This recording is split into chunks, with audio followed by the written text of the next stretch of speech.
Welcome साथियों, Saurabh academy में आपका स्वागत है। चलिए चलते अपने सब्जेक्ट की और आज का अपना पहला क्वेश्चन है स्वेट इक्विटी शेयरों के निर्गमन के संबंध में एक कंपनी द्वारा दिए जाने वाले निम्नलिखित प्रतिबंधों पर विचार कीजिए।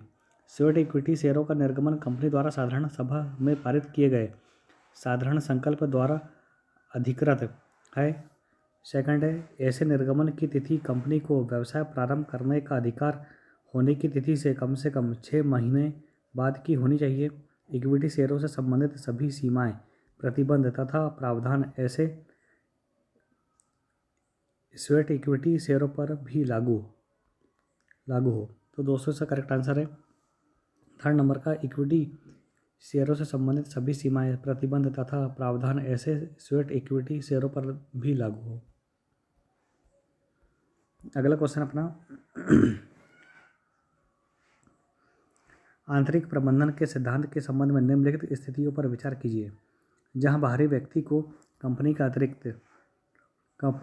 की आंतरिक अनियमितता की वास्तविक अथवा प्रलक्षित जानकारी थी।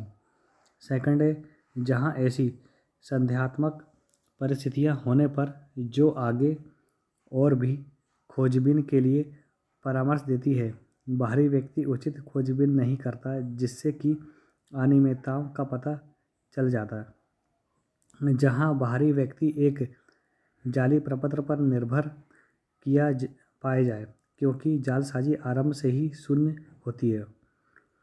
जहां बाहरी व्यक्ति कंपनी तथा कंपनी सभा के ऐसे प्रस्ताव पर निर्भर किया हो जो कि उचित रूप से पारित नहीं किया गया। उपरोक्त परिस्थितियों में से किन में आंतरिक प्रबंध के सिद्धांत के अंतर्गत सुरक्षा की मांग नहीं की जा सकती? तो दोस्तों इसका करेक्ट आंसर है डी का, डी नंबर 1, 2, 3। मतलब पहला, दूसरा, तीसरा, इन तीनों स्थितियों में आंतरिक प्रबंध के सिद्धांत के अंतर्गत सुरक्षा की मांग नहीं की जा सकती। अगला क्वेश्चन अपने पास, निम्नलिखित में से कौन सेबी इनसाइडर ट्रेडिंग विनियम 1992 के प्रावधानों के अनुसार आंतरिक व्यक्ति इनसाइडर है?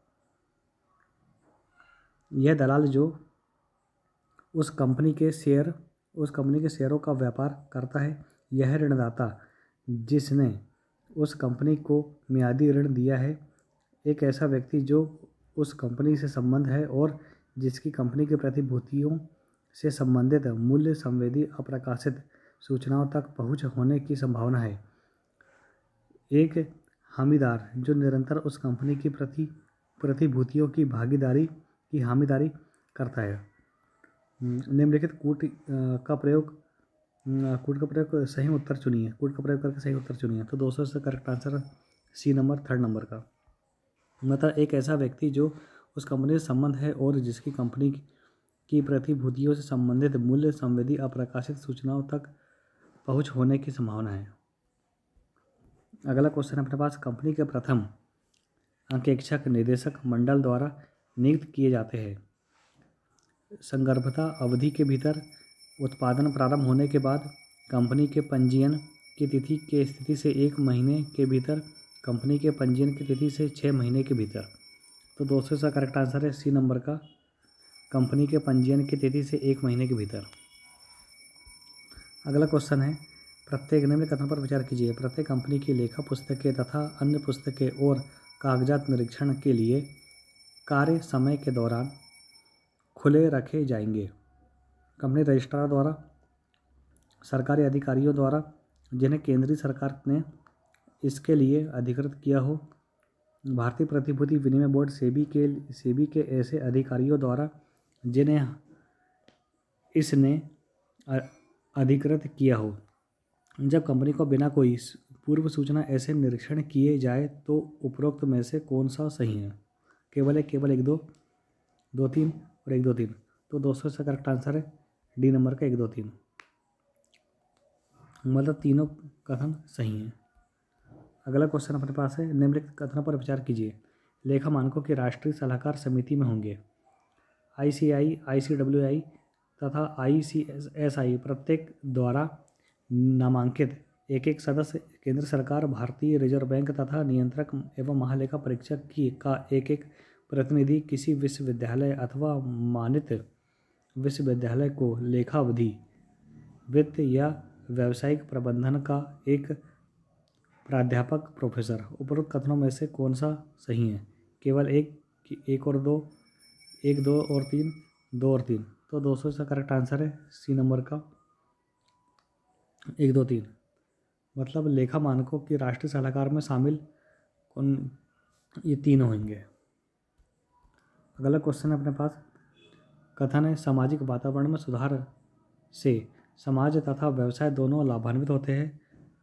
आर है व्यवसाय के सामाजिक वातावरण के दाम समाज को ऊंची कीमतों द्वारा चुकाने चाहिए।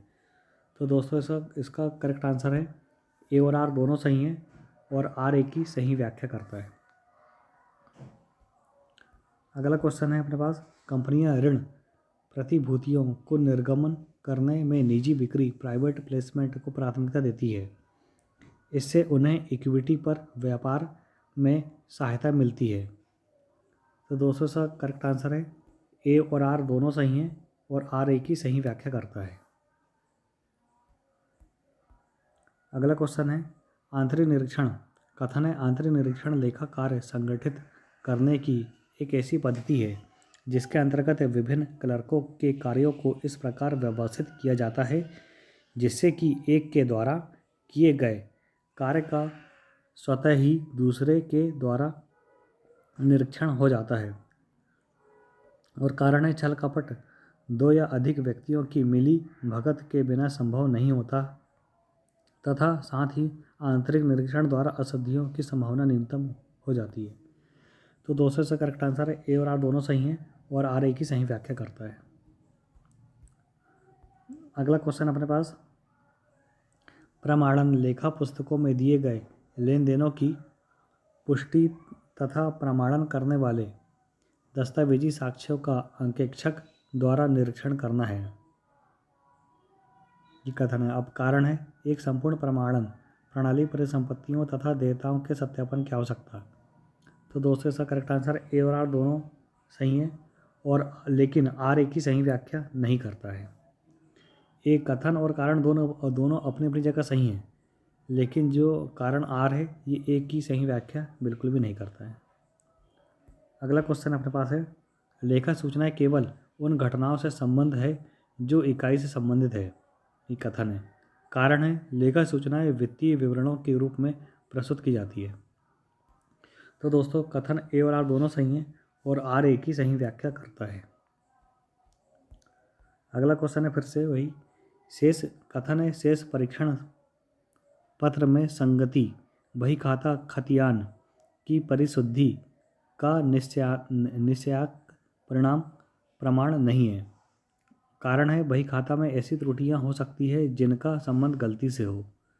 तो दोस्तों कथन और कारण दोनों अपनी जगह सही हैं, लेकिन कारण आर एक की सही व्याख्या नहीं करता है। अगला क्वेश्चन है, कथन एक परिसंपत्ति के लिए किया गया शेयरों का निर्गमन कोष प्रवाह विवरण के दोनों ओर दिखाना होता है। और कारण है कोष प्रवाह विवरण का विवरण वह प्रकट करता है जो बैलेंस शीट में नहीं दिखाया जाता। तो दोस्तों इसका कथन ए गलत है और कारण आर सही है।